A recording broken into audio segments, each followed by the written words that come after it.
আসসালামু আলাইকুম। আজ 5 আগস্ট 2025 খ্রিস্টাব্দ, 21 শ্রাবণ 1432 বঙ্গাব্দ, 10 সফর 1447 হিজরি, মঙ্গলবার। সংবাদ পাঠ করছি মনির হোসেন কামাল। প্রথমেই শুনবেন সংবাদ শিরোনাম। সারা দেশে জুলাই গণ অভ্যুত্থান দিবস পালন। রাতে জাতির উদ্দেশ্যে ভাষণ দেবেন প্রধান উপদেষ্টা। বরগুনায় জুলাই গণ অভ্যুত্থান দিবস পালিত। চূড়ান্ত ভোটার তালিকা 31 আগস্ট। বরগুনায় নতুন করে ডেঙ্গু আক্রান্ত 61। আনন্দ র্যালিতে বিএনপি নেতার মৃত্যু। প্রবাসী স্বামীকে ভিডিও কলে রেখে গৃহবধূর আত্মহত্যা। ট্রলার চালকের হাত পা বাঁধা, লাশ উদ্ধার। বরগুনায় আদালত চত্বরে হাতকড়া খুলে পালানো আসামি গ্রেপ্তার। কলাপাড়ায় বিদ্যুৎ স্পৃষ্ট হয়ে অটো চালকের মৃত্যু। মাইকিংয়ে রেকর্ড করা হয় লোকবেতারে। শুনলেন সংবাদ শিরোনাম, এবার বিস্তারিত।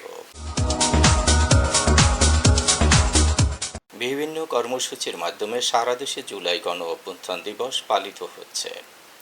রাজধানীর মানিক মিয়া এভিনিউতে মঙ্গলবার বেলা 12:10 সাইমুম শিল্প গোষ্ঠীর মাধ্যমে ঢাকায় দিনব্যাপী আয়োজন শুরু হয়। সংস্কৃতি মন্ত্রণালয়, শিল্পকলা একাডেমি ও সংসদ সচিবালয় মিলে যৌথভাবে অনুষ্ঠানের আয়োজন করেছে।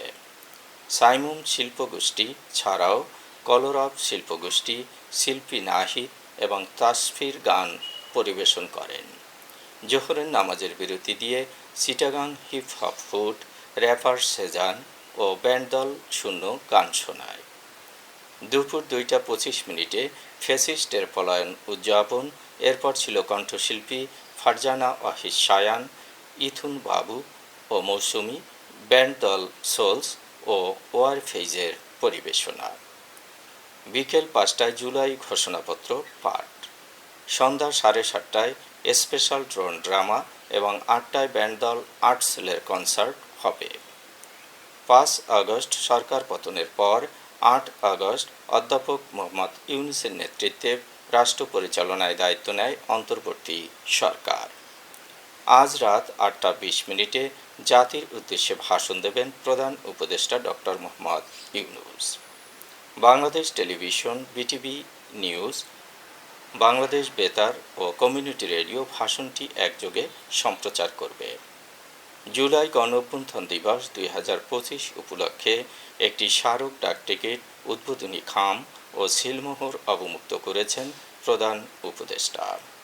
আজ দুপুরে রাষ্ট্রীয় অতিথি ভবন যমুনায় ডাকটিকিট, উদ্বোধনী খাম ও সিলমোহর অবমুক্ত করেন ডক্টর ইউনূস। জুলাই শহীদদের স্মৃতি স্তম্ভে পুষ্পস্তবক অর্পণ, জুলাই শহীদ পরিবার ও আহতদের সম্মাননা, আলোচনা সভা ও আনন্দ মিছিলের মাধ্যমে বরগুনায় জুলাই গণ অভ্যুত্থান দিবস পালিত হয়েছে। সকাল 9টায় জুলাই শহীদদের স্মৃতি স্তম্ভে পুষ্পস্তবক অর্পণ করে শ্রদ্ধা নিবেদন করা হয়।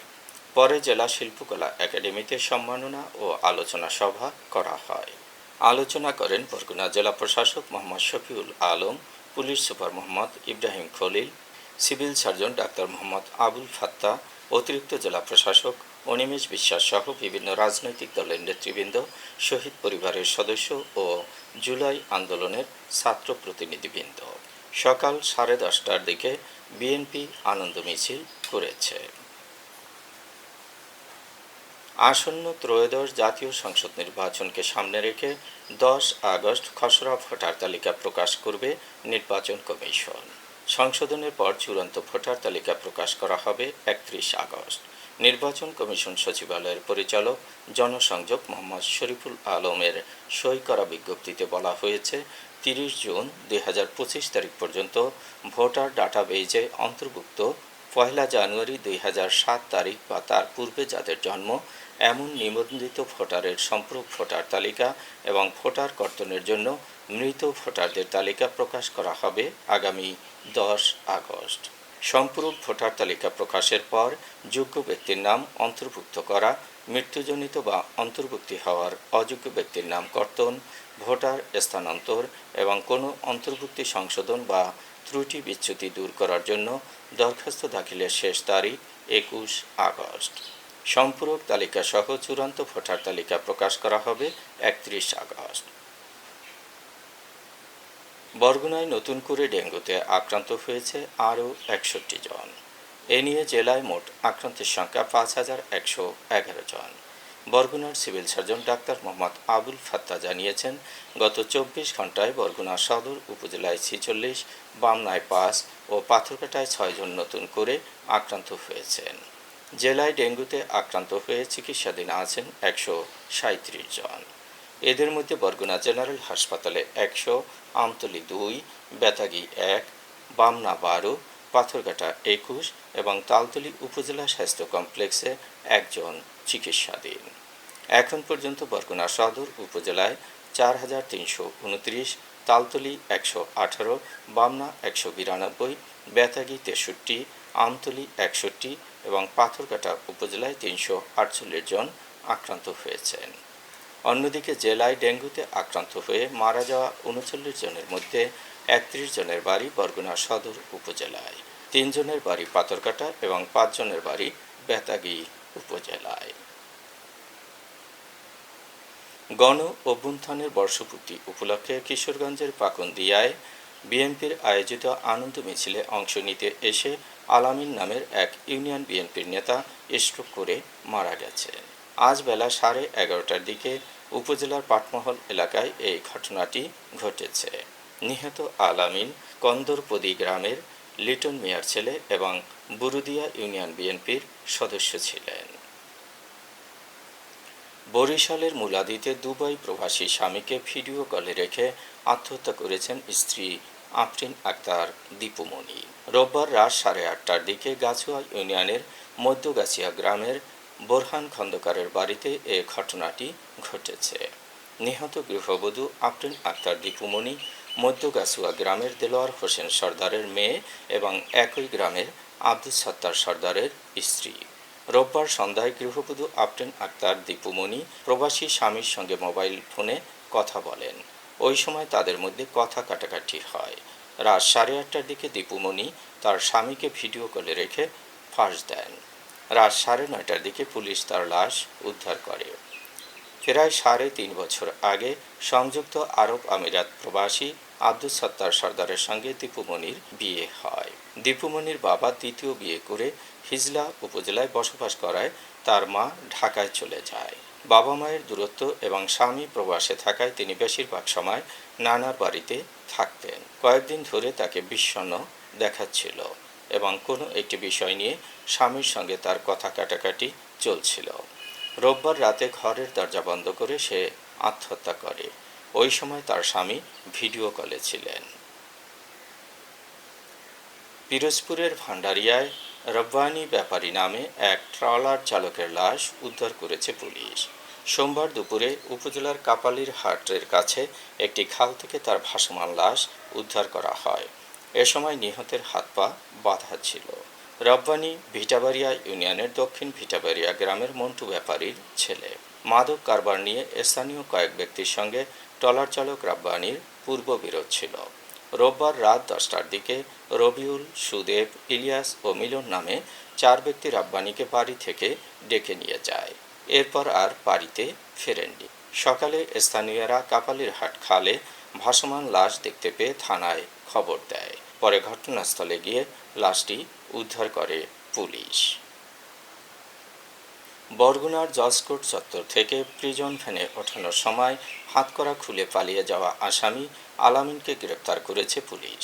সোমবার সন্ধ্যা 6টার দিকে বরগুনা সদর ইউনিয়নের গ্রামীণ ব্যাংক এলাকা থেকে গোপন সংবাদের ভিত্তিতে বরগুনা সদর থানা পুলিশের একটি দল তাকে গ্রেপ্তার করে। 2018 সালের একটি পারিবারিক ডিক্টি মোকদ্দমায় গ্রেপ্তারি পরোয়ানা জারি হলে বরগুনা সদর থানা পুলিশ রোববার আলামিনকে আদালতে হাজির করে। সিনিয়র সহকারী জজ তাকে কারাগারে পাঠানোর নির্দেশ দেন। আদালতের হাজতখানা থেকে প্রিজন ভ্যানে তোলার সময় আলামিন তার হাত চিকন হওয়ায় সুকৌশলে হাতকড়া খুলে পালিয়ে যায়। বরগুনা থানার ওসি মোহাম্মদ ইয়াকুব হোসেন জানিয়েছেন, হাতকড়া খুলে পালানো আসামিকে ধরতে র্যাব ও পুলিশ যৌথভাবে অভিযান চালায়। শেষ পর্যন্ত সন্ধ্যায় তথ্য প্রযুক্তির সহায়তায় গ্রামীণ ব্যাংক এলাকা থেকে তাকে গ্রেপ্তার করা হয়। কলাপাড়ায় বিদ্যুৎ স্পৃষ্ট হয়ে ইমন মৃধা নামের অটো চালকের মর্মান্তিক মৃত্যু হয়েছে। সোমবার উপজেলার টিয়াখালী ইউনিয়নের নাসনাপাড়া কলোনি গ্রামে এই দুর্ঘটনাটি ঘটেছে। নিহত ইমন মৃধা বরগুনার আমতলী উপজেলার সেকান্দারখালী গ্রামের মিজান মৃধার ছেলে। ইমন কলাপাড়ার টিয়াখালী ইউনিয়নের নাসনাপাড়া এলাকায় তার শ্বশুর আবুল হোসেনের বাড়িতে থেকে অটোরিকশা চালাতেন। ঘটনার দিন দুপুরে শ্বশুরবাড়ির ঘরে মেলামাইন লাগানোর কাজ চলছিল।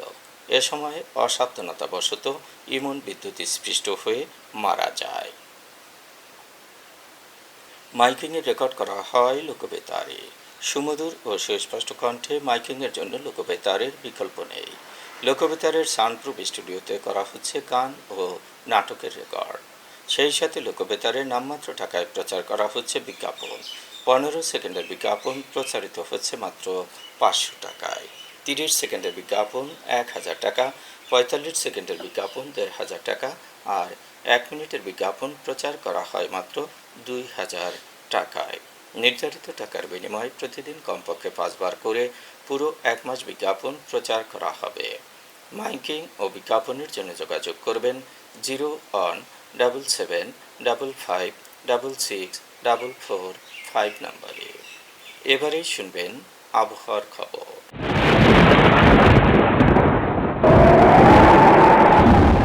মৌসুমি বায়ুর অক্ষ রাজস্থান, উত্তরপ্রদেশ, বিহার, পশ্চিমবঙ্গ ও বাংলাদেশের উত্তরাঞ্চল হয়ে আসাম পর্যন্ত বিস্তৃত রয়েছে। এর একটি বর্ধিত অংশ উত্তর বঙ্গোপসাগর পর্যন্ত বিস্তৃত। মৌসুমি বায়ু বাংলাদেশের উপর মোটামুটি সক্রিয় এবং উত্তর বঙ্গোপসাগরে মাঝারি অবস্থায় রয়েছে। রংপুর, রাজশাহী, ময়মনসিংহ, ঢাকা, খুলনা, বরিশাল, চট্টগ্রাম ও সিলেট বিভাগের অধিকাংশ জায়গায় অস্থায়ীভাবে দমকা হওয়া সহ বিদ্যুৎ চমকানো বা হালকা থেকে মাঝারি ধরনের বৃষ্টি অথবা বজ্রসহ বৃষ্টি হতে পারে। আজ দেশের সর্বোচ্চ তাপমাত্রা ছিল মাদারীপুরে 34 ডিগ্রি সেলসিয়াস এবং সর্বনিম্ন তাপমাত্রা ছিল টাঙ্গাইলে 21.6 ডিগ্রি সেলসিয়াস। বরগুনার সর্বোচ্চ তাপমাত্রা 33.8 ডিগ্রি সেলসিয়াস, সর্বনিম্ন 27 ডিগ্রি সেলসিয়াস। আগামীকাল সূর্যোদয় হবে ভোর 5:30। সংবাদ শেষ করার আগে শিরোনামগুলো আবার পড়ছি। সারা দেশে জুলাই গণ অভ্যুত্থান দিবস পালন। রাতে জাতির উদ্দেশ্যে ভাষণ দেবেন প্রধান উপদেষ্টা। বরগুনায় জুলাই গণ অভ্যুত্থান দিবস পালিত। চূড়ান্ত ভোটার তালিকা 31 আগস্ট। বরগুনায় নতুন করে ডেঙ্গু আক্রান্ত 61। আনন্দ র্যালিতে বিএনপি নেতার মৃত্যু। প্রবাসী স্বামীকে ভিডিও কলে রেখে গৃহবধূর আত্মহত্যা। ট্রলার চালকের হাত পা বাঁধা, লাশ উদ্ধার। বরগুনায় আদালত চত্বরে হাতকড়া খুলে পালানো আসামি গ্রেপ্তার। কলাপাড়ায় বিদ্যুৎ স্পৃষ্ট হয়ে অটো চালকের মৃত্যু। মাইকিংয়ে রেকর্ড করা হয় লোকবেতারে। সংবাদ শেষ করার আগে জানিয়ে দিচ্ছি লোকবেতারে সংবাদ জানানোর মোবাইল নম্বর। আপনার এলাকার গুরুত্বপূর্ণ সংবাদ জানাতে ফোন করুন 01755564445 নম্বরে। আর লোকবেতারের সাথে যুক্ত হয়ে গান শুনতে চাইলে SMS করুন 01782973478 নম্বরে। মোবাইল করবেন 01959438545 নম্বরে। বিশ্বের সব জায়গা থেকেই শুনতে পারবেন লোকবেতার। লোকবেতার fm.org ওয়েবসাইটের মাধ্যমে শুনুন সরাসরি অনুষ্ঠান। সংবাদ পাঠ এখানেই শেষ করছি।